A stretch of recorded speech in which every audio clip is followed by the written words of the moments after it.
Good evening, Matrix trainers. So, welcome to week two of ATM Athletes Trainer Matrix, the storytelling challenge. So, last week, we finished off with the icebreakers. We found our champion also. So, this week, we are going to bring into our sessions stories that teach and inspire people.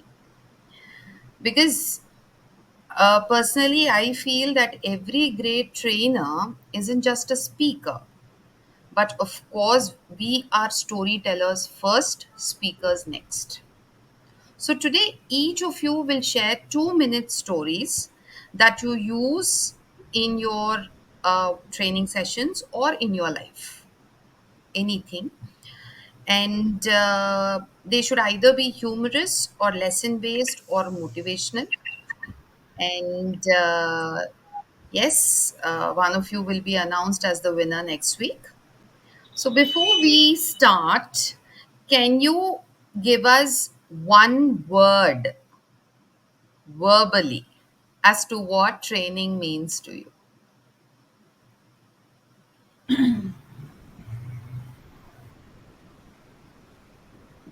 One word. Yes.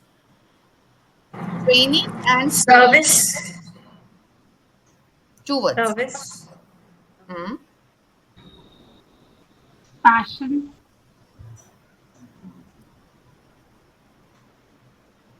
Who's left? I'm left. Okay. Only one word. No, that is the problem. Yes. Ah,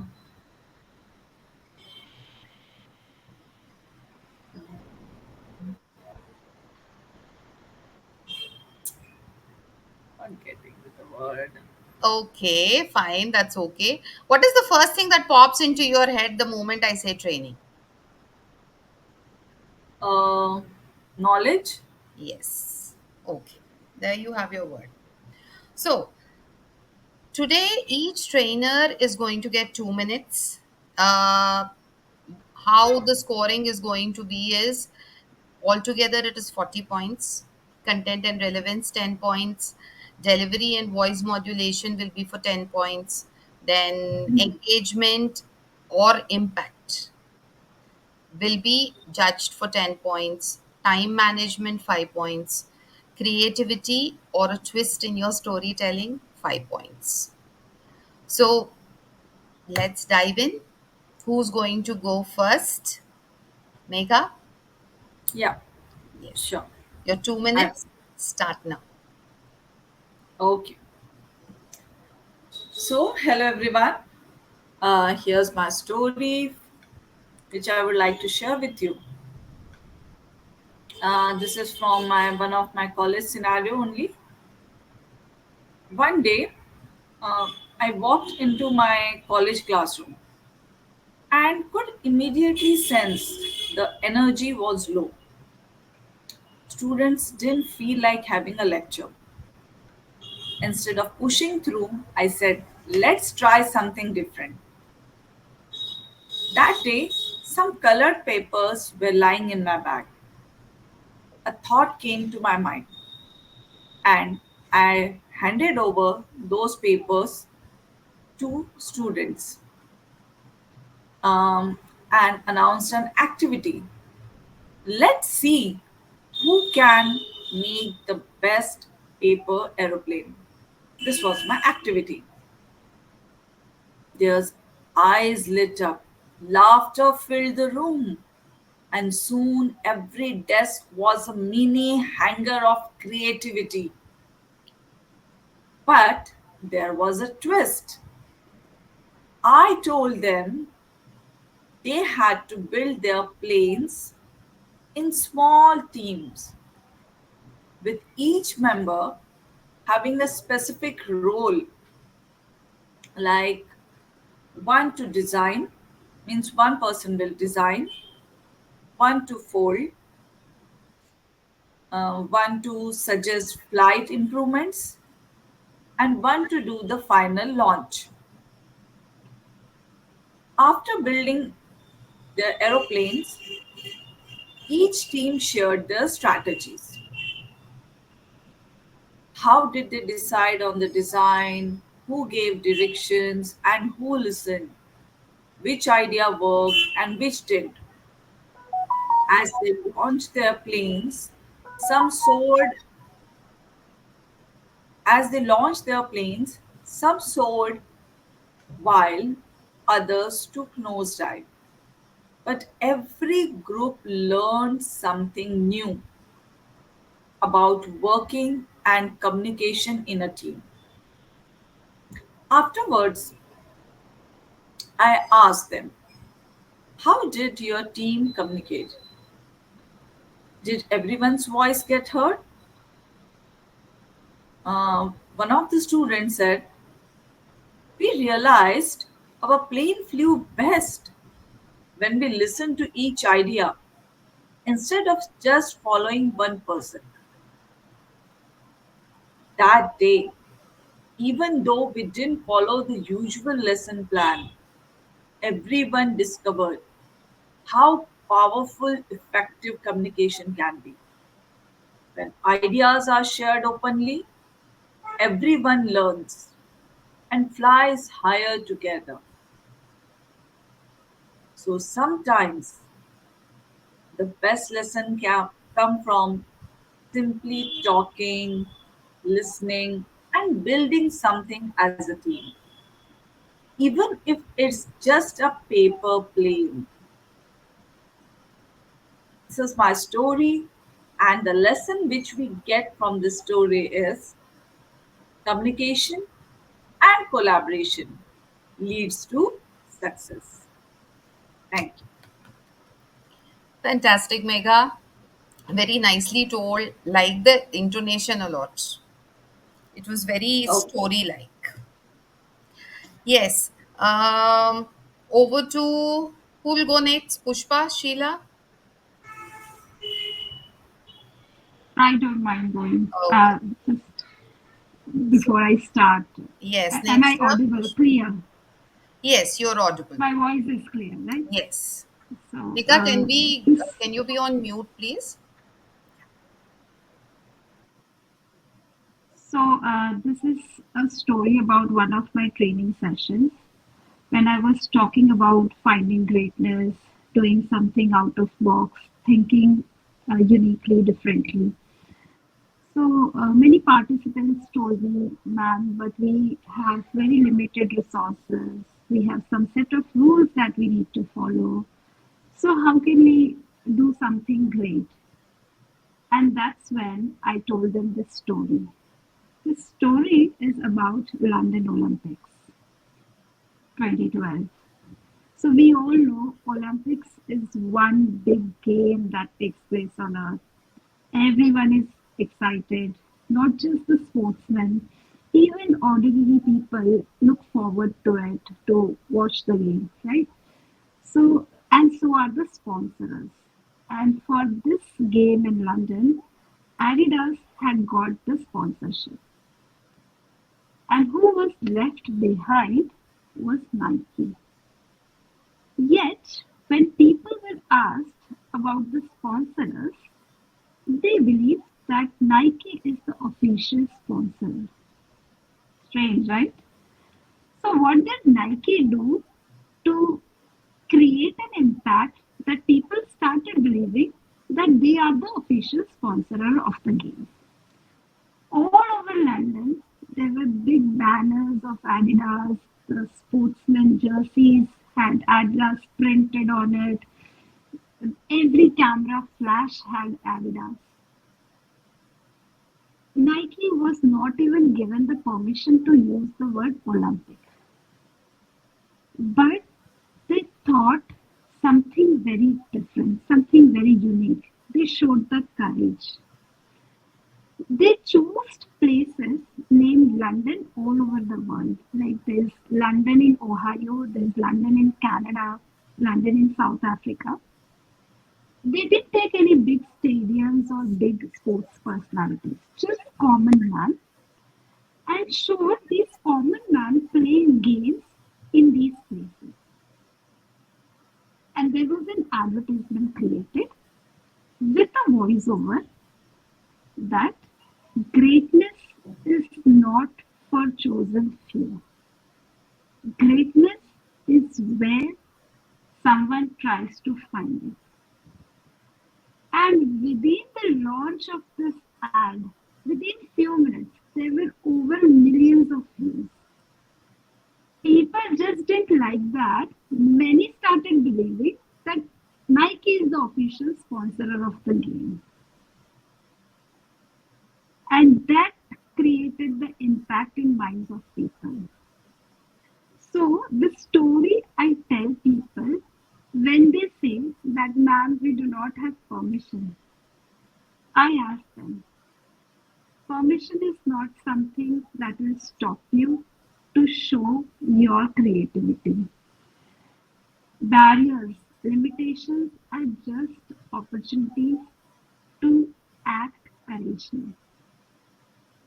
And I build that confidence in them. The story just doesn't give me motivation. I think that motivation I spread to everyone. So that's the story I usually carry in my sessions and tell them. Right. Thank you, Pushpa. That was really interesting, actually. The entire Thank you. story was very training oriented and very nice. Yes. Thank you. Thank you so much. Over to you, Sheila. Good evening, everyone. Good evening. Evening. Okay, so has there been a situation where you had to teach English without using grammar or grammar terms?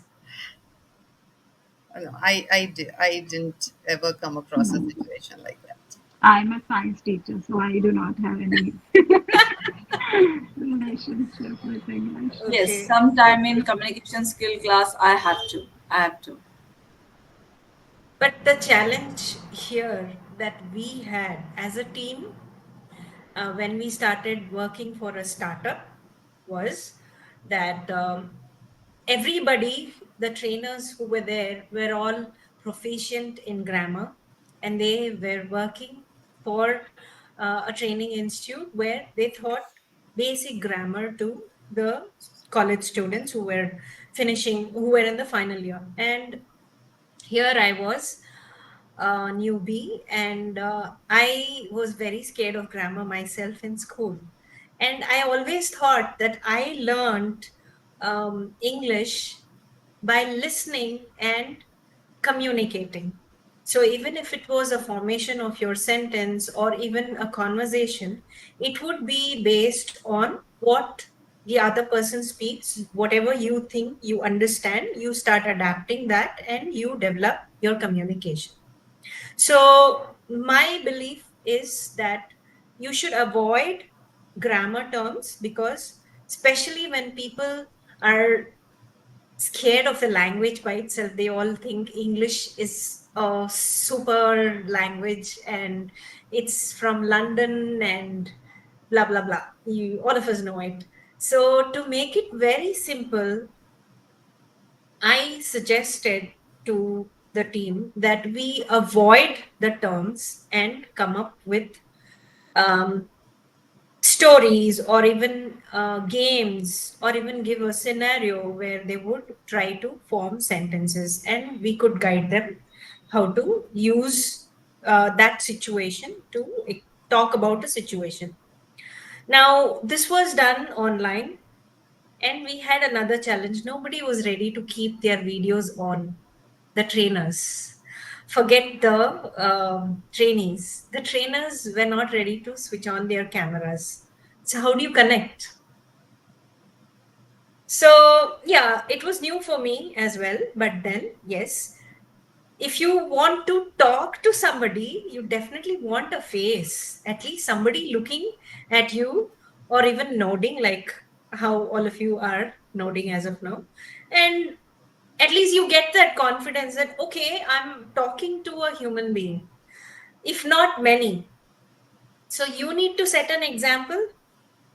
So this was a practice that I would always keep my video on. And it used to be like we had several batches, and anybody could attend any session.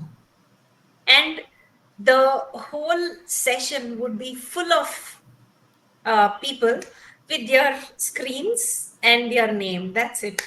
So I was the only one who would keep my video on, and I would tell people, I would encourage all of you to keep your videos on so you know who else is with you, who are like you, to make yourself feel comfortable.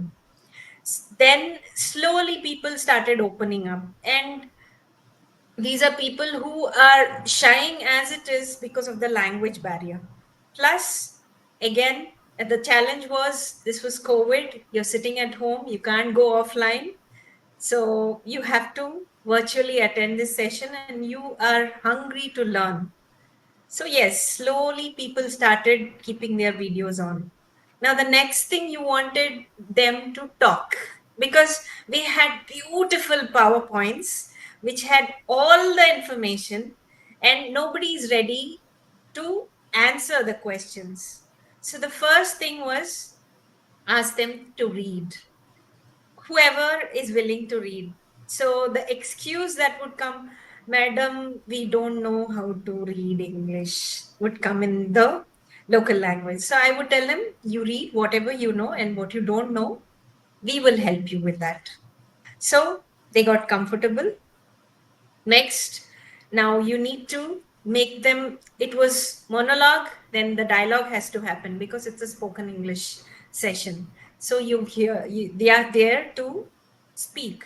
So they say, we don't know anybody with whom we can converse. So I said, here are the people, you can talk to them.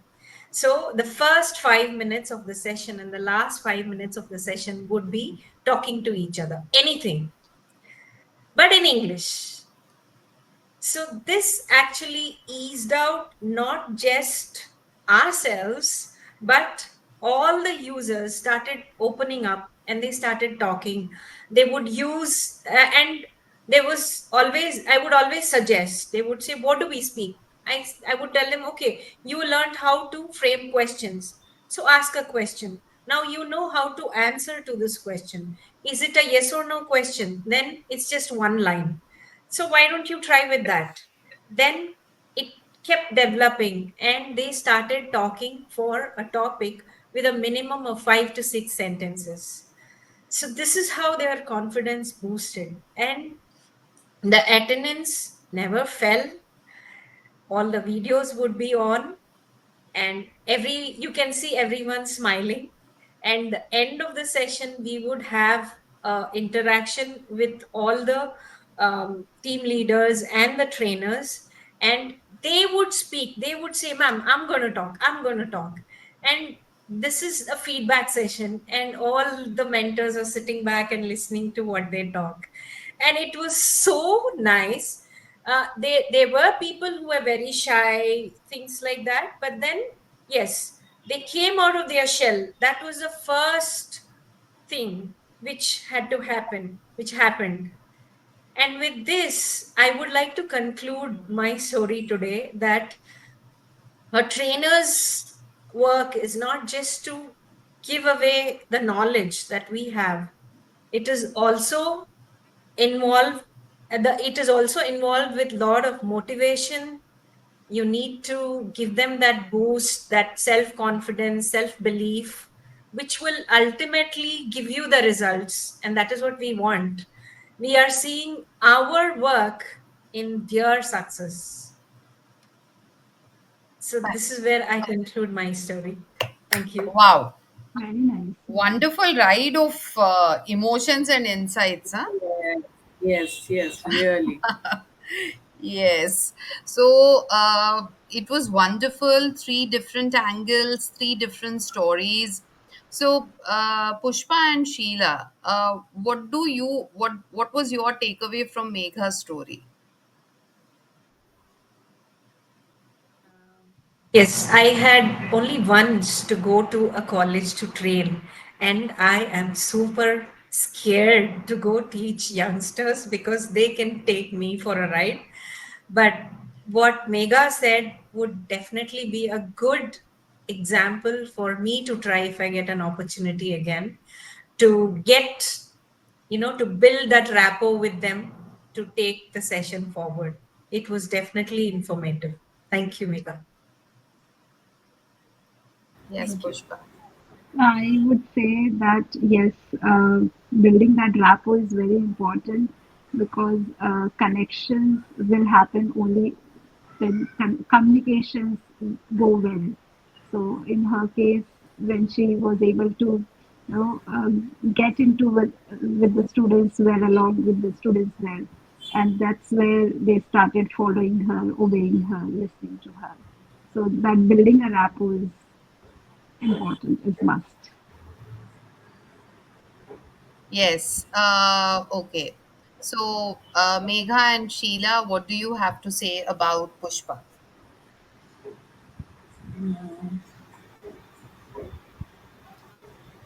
May I? Yeah. Yeah, Pushpa. Um, Firstly, it was very informative for me, and all the information about Olympics and the involvement of sponsors. This was very enlightening for me because I'm not a sports person, first of all, and I don't know much about this. So it was very enlightening from my angle. Okay. Yes, Megha? Yeah. Now, Pushpa's story told us that it is not necessary that if you really want someone to notice you, that is only the way by showcasing in front of everyone that what we are. There are other different ways also you can grab attention of people. So that is this story really teaches us that, and that's the thing I learned from her story. Absolutely. It's always, my personal thing is if you are promoting a brand, the brand needs to be known. Do we? I personally, actually, I know the names, but I don't know the faces of what do you call the CEO of Nike and Adidas. Do you? No. No, we know the logos, we know their qualities, what they stand for, everything. So the brand, so that Brand. has to come forward. So I really, yes, yes. Sorry for interrupting. I just found that very, very interesting actually. And yes, Pushpa and Megha, how did you like Sheila's story? Should I? Yeah. Uh, From Sheila's story, I learned that if you really want to achieve something, like as she said that in the beginning, the students or whoever they were, the attendees, they were not ready to open the cameras also and all that. If you really want to train someone and if you have once decided, you get the path to make them understand, to teach them, and if once you have decided, you anyhow you manage to get them do it. And finally she also with her slow, but whether no, her process was slow, but really she reached it. Sometimes we really want to run and we want to achieve it, we get frustrated also that why we are not getting that result. Yes, we are mostly like that only. But as we all know, Sheila is also a very calm and patient personality, and the method she what told, that also teaches us that only, that we have to go with one particular pace, and slowly she achieved, and her group whatever they wanted to achieve. That how they taught and the method they used was really useful. Yes, for definitely. me, two takeaways from Sheila's story. One is never give up, and patience is the key. Her story was more like a hare and tortoise story. Eventually, the goal was achieved, although at a slow pace, but yes, she was able to achieve what she wanted. So, patience is one thing I think we all should carry, and that's the key to success. Absolutely. So, yes, thank you so much for the lovely feedback. A little bit of Atulit's insights on storytelling. All of you, you already know as trainers that we need to start off our storytelling with either a quote or a statement or a question, facts, basically.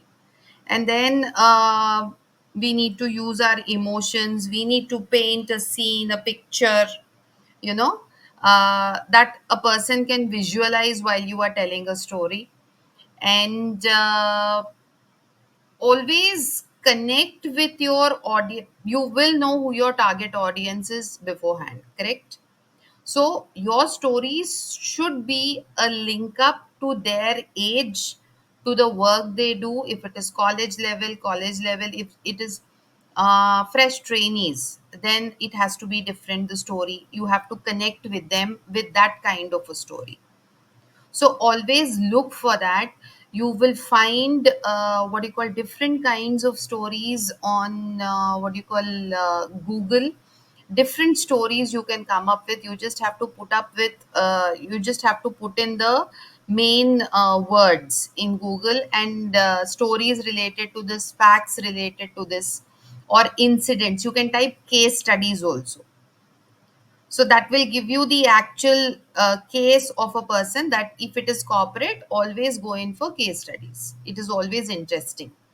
And my what do you call particular favorite is always I connect with them on a very personal level. I go to that and then I turn it into a story. So these are small things. You have Chat GPT also these days. Use Chat GPT for stories when you are going for training. It becomes very, very easy. And always paint a picture. That is very important when you are telling stories. Always remember this fact.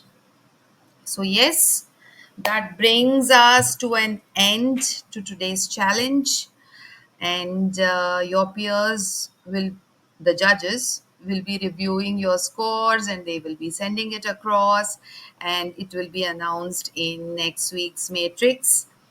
And thank you so much for bringing in so many stories.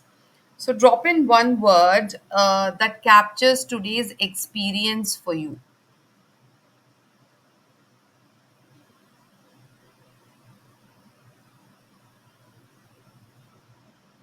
Insightful.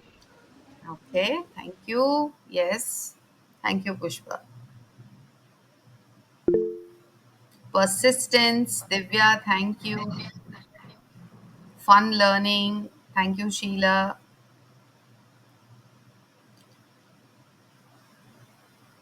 Yes. So, thank you, storytellers. It's a wrap of week 2 with a fresh challenge, with a fresh, what do you call, activity. Excellent experience. Thank you, Megha. So, with a new challenge, we will be coming up with next week. Be prepared. We will send you the formats, and we will send you what is required, what the challenge is, most probably this week itself. So, thank you so much. And it's a wrap from ATM, Atulit's Trainer Matrix, and me, Radhika Kotha. See you in the next session. Thank you. Thank you. Thank you, Thank you. Radhika.